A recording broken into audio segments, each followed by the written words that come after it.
चलिए इस पार्ट में बात करते हैं बिहार विधानमंडल के बारे में। बिहार विधानमंडल, लेजिस्लेचर, बिहार लेजिस्लेचर। आपको पता होगा कि हर राज्य में विधानमंडल होता है और विधानमंडल का क्या काम है। विधानमंडल विधायिका का एक अंग है। वैसे सरकार के कुल 3 अंग होते हैं, विधायिका, कार्यपालिका और न्यायपालिका। तो विधायिका का क्या काम है? विधायिका का काम है विधि का निर्माण करना, यानी कानून का निर्माण करना, जिसके अंतर्गत संसद और राज्यों में विधानमंडल आते हैं। और कार्यपालिका का काम है जो कानून बना है उसको क्रियान्वित करना, इंप्लीमेंटेशन कराना। पुलिस डिपार्टमेंट उसके अंतर्गत आते हैं।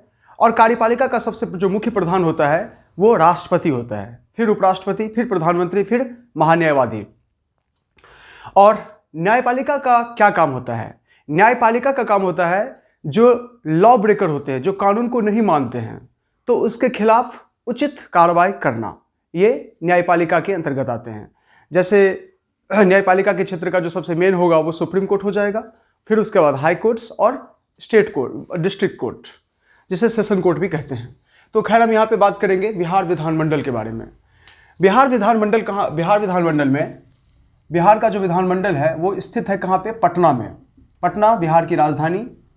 और यहाँ पे बिहार विधानमंडल के जो नेचर है वो द्विसदनीय क्षेत्र है।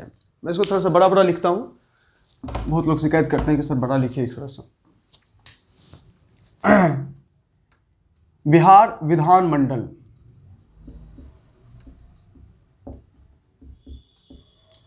बिहार विधानमंडल का जो नेचर है वो क्या है?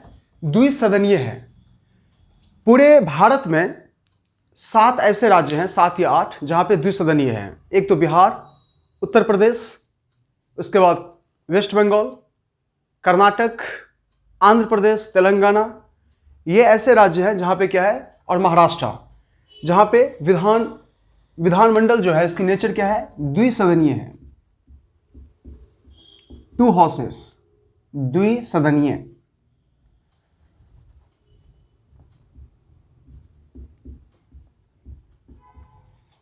एक आपका हो जाएगा विधानसभा और दूसरा विधान परिषद।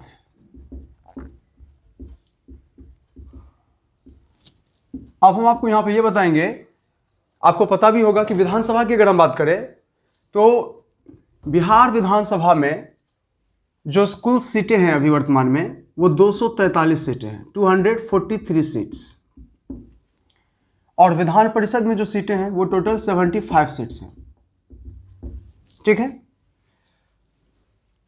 विधानसभा में इसमें से अगर आप देखेंगे तो 38 सीट जो है वो स्केड्यूल कास्ट के लिए, अनुसूचित जाति के लिए आरक्षित है, और 2 सीटें स्केड्यूल ट्राइब्स के लिए, एसटी के लिए आरक्षित है।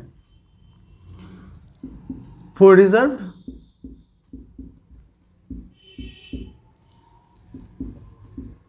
एससी, एससी का मतलब not Supreme Court, scheduled cast.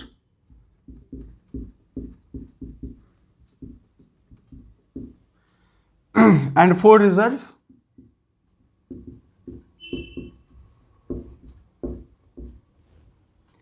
ST means scheduled tribes.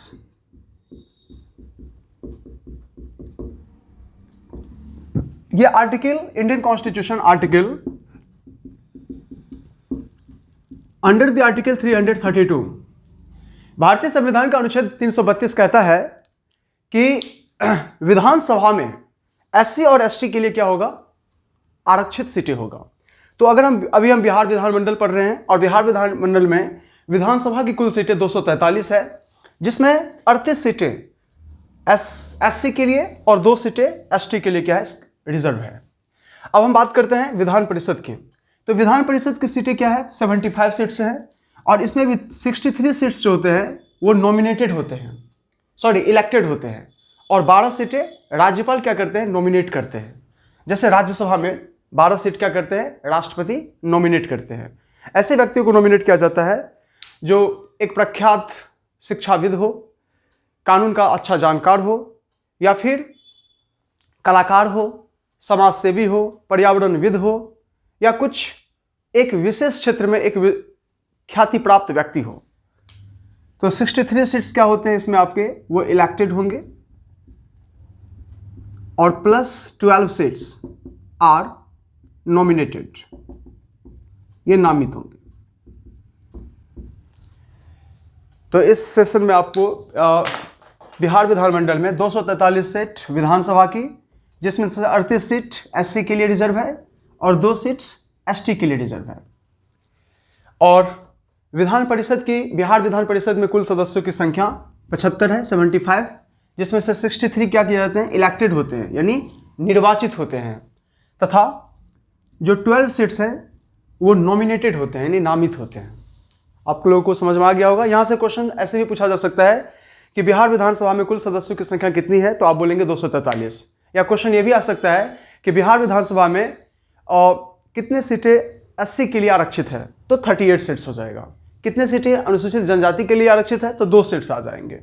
Bihar Vidhan Parishad में कुल सदस्यों की संख्या 75, कितने सीटें इलेक्टेड होते हैं, तो 63, और ये जो 12 सीट जो नॉमिनेटेड होते हैं वो कौन करते हैं, वो बाय गवर्नर करते हैं, ये भी याद रखेंगे। प्रेजेंटली बिहार के जो गवर्नर है वो फागू चौहान जी हैं, बिहार गवर्नर। क्लियर? बेहद यहां पे मैं ये भी थोड़ा सा मेंशन कर दूं कि पूरे भारत में विधानमंडल का जो स्वरूप है वो द्विसदनीय हर राज्य में नहीं है। तो कहां कहां द्विसदनीय है थोड़ा देख लेते हैं। मैं यहां पे लिख देता हूं। यहां पे आपका हो जाएगा पहला बिहार, यूपी, यूपी का मतलब उत्तर प्रदेश, फिर आपका हो जाएगा Karnataka, Karnataka, West Bengal, Andhra Pradesh, Telangana. Actually Telangana was the part of Andhra Pradesh on 2nd of June 2014। ठीक है, आंध्र प्रदेश का पार्टीशन हुआ और तेलंगाना एक नया स्टेट्स बना 2 जून 2014 को। बिहार, यूपी, कर्नाटक, वेस्ट बंगाल, आंध्र प्रदेश, तेलंगाना और महाराष्ट्र,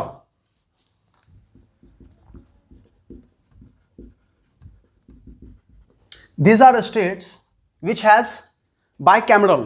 इसकी जो नेचर है लेजिस्लेचर, वो कैसा लेजिस्लेचर है, ये बाइकैमरल लेजिस्लेचर है। लेजिस्लेचर को हिंदी में बोलते हैं विधानमंडल। कैसी है यहाँ की, द्वि प्रकृति है, यानी विधानसभा भी है और विधान परिषद भी है। ये अभी 7 स्टेट्स हैं। ठीक है, अभी कुछ स्टेट्स जो है जैसे मध्य प्रदेश भी अपने आप को बाइकैमरल बनाने की तरफ अग्रसर है। समझ पा रहे हैं आप लोग ये चीज? बिहार, यूपी, कर्नाटक, वेस्ट बंगाल, आंध्र प्रदेश, तेलंगाना और महाराष्ट्र, जहां पे विधानसभा भी है और विधान परिषद भी है। अभी मैं गुड़गांव हरियाणा में रहता हूं, तो हरियाणा विधानमंडल की अगर हम बात करें तो यहाँ पे क्या है, एक सदनीय है, यहाँ पे सिर्फ विधानसभा है। तो हरियाणा विधानसभा में 68 सदस्य हैं, लेकिन हरियाणा में विधान परिषद नहीं है। पंजाब में भी क्या है, विधानमंडल ही है। राजस्थान में भी एक ही है, विधानसभा ही है। उत्तराखंड में भी यही है, हिमाचल प्रदेश में भी यही है। बस ये 7 स्टेट्स को छोड़ के हर जगह क्या होंगे, विधानसभा है। लेकिन इन 7 स्टेट्स में विधानसभा भी है और विधान परिषद भी है। विधानसभा के जो सदस्य होते हैं उनको एमएलए कहा जाता है, मेंबर ऑफ लेजिस्लेटिव असेंबली, और उनका जो टेन्योर होता है, कार्यकाल, वो 5 ईयर्स का होता है। और विधान परिषद के जो सदस्य होते हैं उनको एमएलसी कहा जाता है। इसका फुल फॉर्म होता है मेंबर ऑफ लेजिस्लेटिव काउंसिल। ठीक है, और इनका जो कार्यकाल होता है, इंग्लिश में टेन्योर, वो 6 ईयर्स का होता है। क्लियर हो गया? तो मैं आशा करता हूं कि ये चीज आपको कहीं ना कहीं समझ में आ गया होगा। विधानसभा का अगर आपको चुनाव लड़ना हो, इसके लिए आपको न्यूनतम आयु आपको पता होगा 25 ईयर्स लोकसभा की तरह, और विधान परिषद का सदस्य बनने हेतु 30 वर्ष। ठीक है, चलिए अब हम देखते हैं लोकसभा और राज्यसभा के बारे में देखेंगे। हाउ मेनी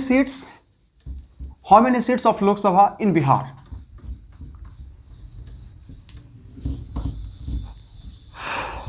लोकसभा और राज्यसभा, अगर हम बिहार की बात बता रहे हैं अभी मैं, तो बिहार में नंबर ऑफ लोकसभा के सीट्स जो होंगे, number of the Lok Sabha seats, Lok Sabha, इससे पहले हाउस ऑफ द पीपल भी बोलते थे, 1954 में इसका नाम लोकसभा हो गया। तो बिहार में लोकसभा की सीटें कितने हैं? 40। और इसमें भी in the context of Bihar 6 seats क्या है? रिजर्व हैं। 6 seats are reserve for scheduled caste या schedule caste. Schedule American language में होता है वैसे हम ब्रिटिश इंग्लिश में, ब्रिटिश एक्सेंट में शेड्यूल बोलते हैं और अमेरिकन एक्सेंट में स्केड्यूल बोलते हैं। तो बिहार में लोकसभा की सीटें 40 हैं।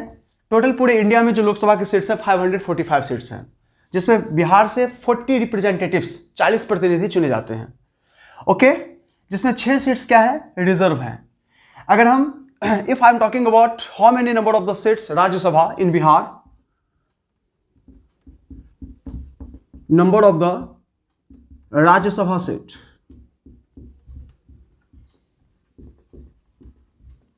तो बिहार से जो राज्यसभा के रिप्रेजेंटेटिव्स हैं वो कितने चुने जाते हैं? 16। ओके, और राज्यसभा एक ऐसा सदन है संसद का जहां जो कभी विघटन नहीं होता है। राज्यसभा के सदस्य बनने के लिए आयु, न्यूनतम आयु 30 वर्ष होनी चाहिए और लोकसभा के सदस्य बनने हेतु न्यूनतम आयु 25 वर्ष होनी चाहिए। इसी प्रकार विधानमंडल में भी जो विधानसभा होती है वो लोकसभा की तरह कार्य करती है और विधान परिषद जो होती है वो राज्यसभा की तरह कार्य करती है।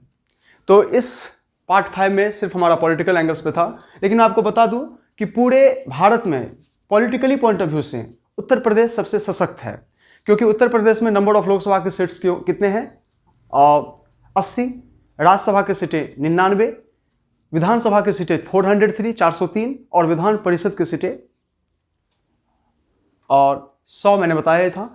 और 403 सीटें ज़्यादा, सबसे ज़्यादा यूपी में इसलिए आगे है क्योंकि उसकी पॉपुलेशन ज़्यादा है। तो पॉपुलेशन पे डिपेंड करता है, जितना छोटा पॉपुलेशन, जितना कम पॉपुलेशन होगा वहाँ पे उतना कम प्रतिनिधि चुने जाएंगे। ठीक है, तो इस वाले पार्ट में इतना ही। धन्यवाद।